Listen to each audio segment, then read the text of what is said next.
Here are the 13 tips I'm going to share with you for you to host your most highly effective hybrid Zoom meetings. By the way, this also works for regular Zoom meetings and it works for any virtual platforms. Really, doesn't matter if it's Microsoft or Google. So here we go. Tip number 1, the most important thing as a Zoom host or moderator for your hybrid Zoom meeting is to look into the camera. Exactly what I'm doing right now. Here's an extra tip I learned from Mark Bowden.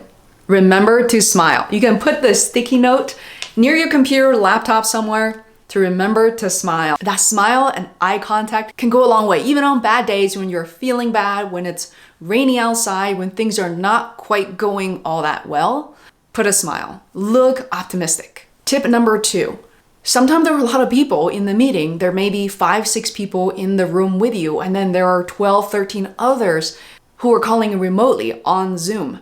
Make sure that you introduce people. I'm not saying that you need to go around the entire room and introduce everyone for 5 minutes each, and that would be the entire meeting or more. But instead, to quickly let people know who is in the room, what department, especially new faces. If you have interns or new employees, it's really important to introduce them. Oftentimes, you need to do that more than once. And that's the best way for not only the person who are new to feel acknowledged, but also it will reduce a lot of confusion for people who are calling in remotely. Tip number 3, updating names. This is super easy to do. You can encourage people to not only share their name, but maybe in bigger companies, instead of first names only, you might want people to also add their last names or last initial. Furthermore, you can ask them to type in their role so people know that, okay, this person is a designer versus a developer. Whatever that works, the idea is not to rank people, instead is to make sure that people understand who each other are. So many times that I hear people talking about this is they join the meeting, especially if people are late, they have no idea what's going on. That leads to tip number 4, camera. We want to encourage everyone to turn on their camera. I know it's hard. I know some people prefer not to do that, and there are a variety of reasons why they wouldn't want to do it. Maybe their background is messy. Maybe they're not feeling or looking their best. But you want to encourage people to do that if there is a reason, and especially, like we talked about, you want a highly engaging and effective meeting. But I think with this whole camera off situation, it's just better for Zoom webinars. That's what it's designed for. Attendees won't be able to share their videos anyway. But if this is designed to be a Zoom meeting, especially like a brainstorm, a town hall where you want people to participate, then camera on is really important. Now, in addition to people who are dialing remotely, people in the room want to be seen as well.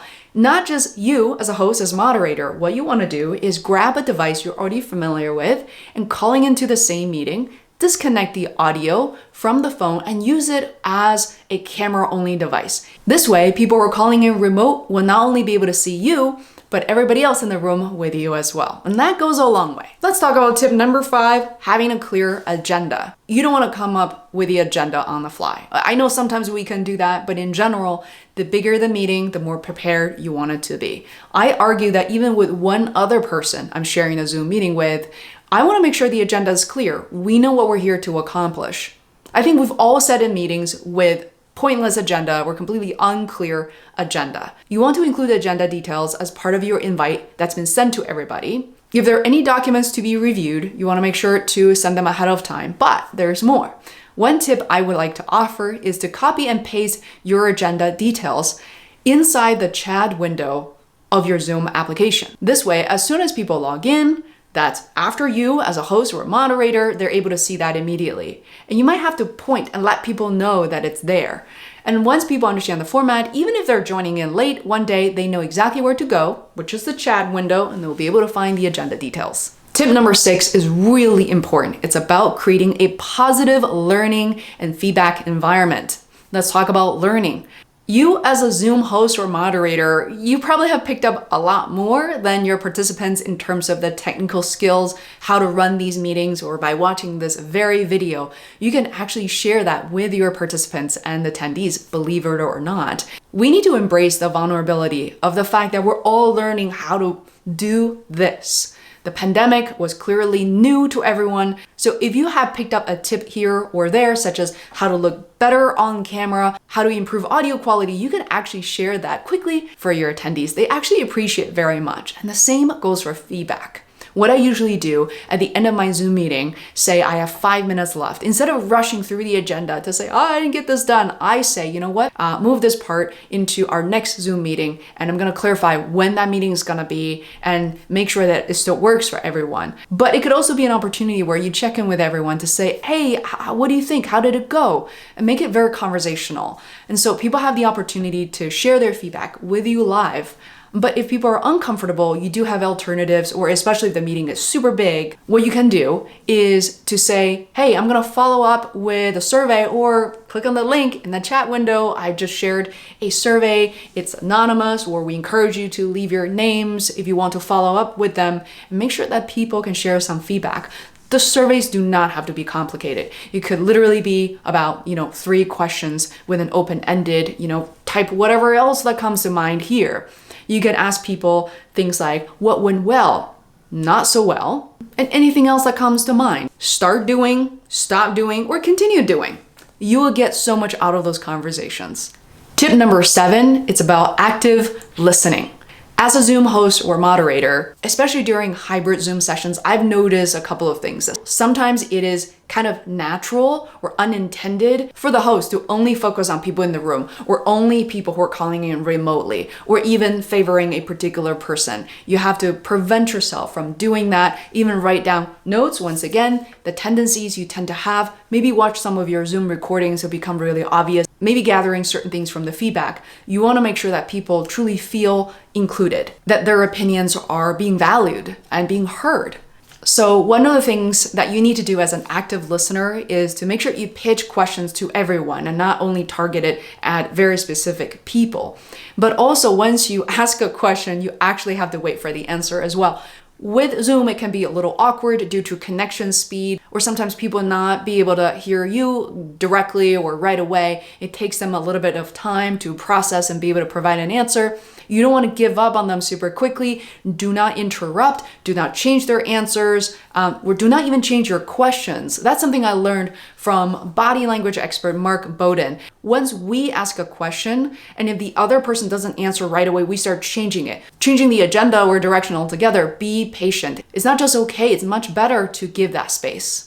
Tip number 8 is about using the tools that are very helpful from within Zoom, even during these hybrid Zoom meetings, such as whiteboarding. You can start these whiteboards very quickly. Now, people in the room with you at the physical space, they can actually participate using whiteboard directly on their computer. Same thing for remote participants. That's a place where they can draw together, type, and really collaborate on ideas. Personally, I also like the annotations feature from Zoom very much. Now, what's the difference?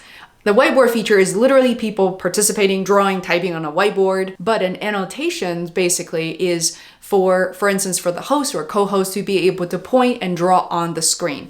So I love annotations. Oftentimes we're directing clients even to say, oh, click here and go there. And just by verbalizing it, it's really hard. But if you want people to follow specific instructions in this case during your meeting, especially during your hybrid meetings, annotations can go a long way. Tip number 9. Our Zoom breakout rooms. I have a separate video to talk about the best practices of Zoom breakouts. Now, that's a great way also during your hybrid Zoom meetings. Now, I know it's a little awkward. You have to design what you're doing with the Zoom breakout ahead of time. These days, with people still working remotely, Zoom breakouts can be great for hybrid meeting situations. Now, you have to let your in-person attendees know if you want them to also be split into these Zoom breakout rooms, because then they need to bring a device, whether it's a laptop or their phone, to join the Zoom meeting at one portion so that they can join individually and be separated into a breakout room. The reason why you need to design how to use Zoom breakouts for hybrid Zoom meetings is that it's not always trivial in terms of how you want to split people from within that in-person space. You may be hosting a meeting, say, with 6 other people in the conference room with you. What you can do is say, hey, let's make sure that we're going to split you into 2 groups with more participants calling in remotely. Now, you need to have at least 2 devices,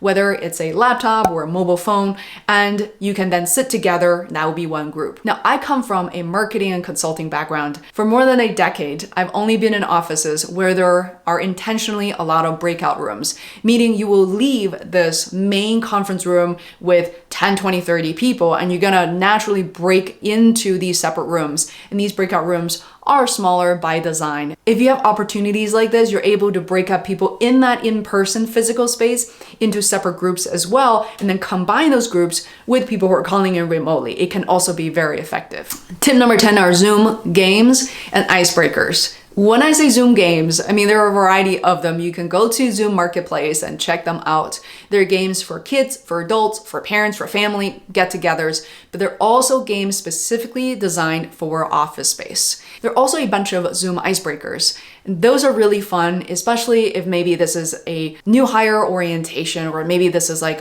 a new team or new project you've just kicked off. It's really important for people, especially the team members, to get to know each other, not just on the surface, like what your titles are, what you have worked on, but also what you're passionate about, like what do you do in your spare time. It goes a long way, so take advantage of these apps. If you want me to go over more Zoom apps from the marketplace, please let me know in the comments below. I'll be sure to create more videos around that. Tip number 11, casual Fridays. It's just an idea. It doesn't have to be casual Fridays. It could be casual Thursdays or even Mondays if you want it to be. You can encourage your employees, whether it's in person or remote, to dress in a fun way.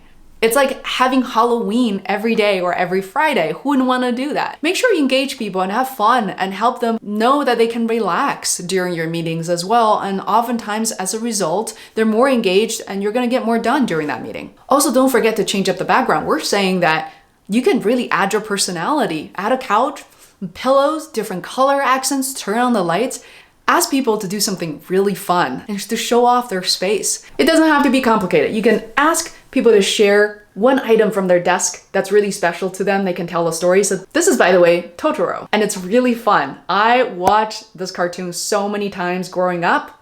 Did you just see that? I'm able to turn on the lights inside of it too.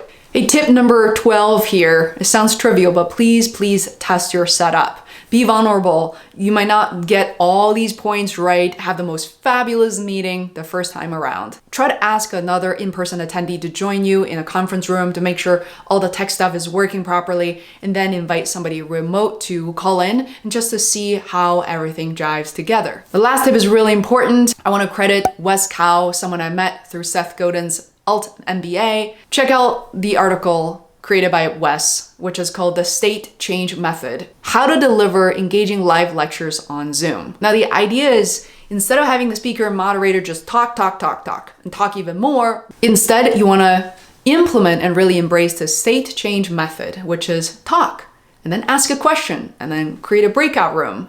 Ask another question, ask people to participate in chats. The more you can really change it up, it moves from a dry and boring lecture into a conversation. On top of that, it's not just a method, but your tone really matters. Nobody wants to be lectured, so the more you can turn your Zoom meeting into a conversation, frankly, big or small meetings, that's just gonna go a long way for you to gather the best possible results. If you like this type of content, please consider subscribing to our channel. Hit the bell button so you can be notified when new content is delivered right on this channel. Plus, if you like to learn without ads, plus all the other tips and tools right from our academy, be sure to check out the ultimate guide to Zoom and Zoom webinar. And I've included a link in the description below. And it's only $10 a month. You can cancel anytime. So I would love for you to check it out and give us feedback. All right, see you next time. Bye. Bye.